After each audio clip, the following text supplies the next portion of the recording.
Are looking at the Jones Hovercraft and the Jones Flagship. Two really popular free-ride boards with us, boards that myself and my crew really like. This is last year's Flagship, but it's not that much different from this year's. So we put Union Atlas on both these boards, set them up almost the same exact stances, and very similar places on board, near or close to the reference stance, a little wider than the reference stances. But so many people are constantly debating between whether or not to go with the Flagship or the Hovercraft. So wanted to do a quick comparison between these two. The Hovercrafts got just a little bit softer flex.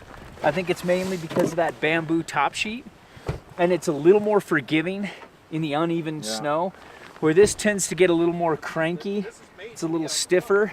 This is just a little bit faster, but they're both really bomber boards. This is a little slower turning.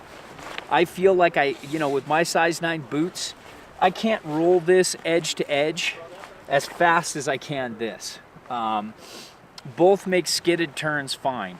I think this is just a little quicker all around for skidded turns, for good turns, and it has like a tighter turning radius on a carve.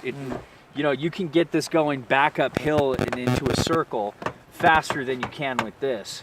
I'm also much more comfortable in trees than I am in tight spots, tight chutes. I feel more comfortable with the Flagship than I do with the Hovercraft. But actually, it's like both of them I like for different reasons. Yeah. Like, I like the Hovercraft because it's so surfy and directional. It's really not a board for riding switch. You can see this just, square tail. There's just not much after the last binding. Where the Flagship, you could actually ride the switch. It's still not great by any means, but it's doable, and it has a little more of a double ender feel, where this feels truly like a surfboard. I love this in really deep powder. I just love how the Hovercraft rides in really deep powder. This seems to ride a little more like this you'll never sink the nose on either of these. They're both amazing in powder. They're just different styles of riding. This is more like a Hovercraft. It really sits on top of the snow.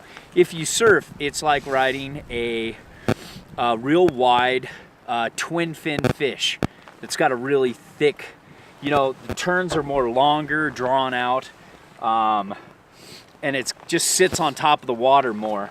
This is kind of like I wouldn't say it's necessarily a shortboard, but more like a gun for surfing. Where you're going out, it's more like a pintail gun, where it's made for quick maneuverability in tight critical situations, for like double overhead and hollow. If you're a surfer, then you'll understand that.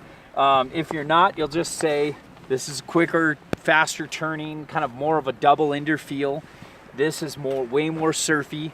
Both still can surf the snow really well, and both have lots of float. It's just different preferences. Like, I like going out and making big wide carves on this, where I like making more tight circular carves on this. And so, Jack, what do you think about these two boards now that you've Yeah, I like them both. Of course, they're splitting hairs, and like you said, the Flagship for me, I think it's the all-around board. If you were, have to get one board, it's all around.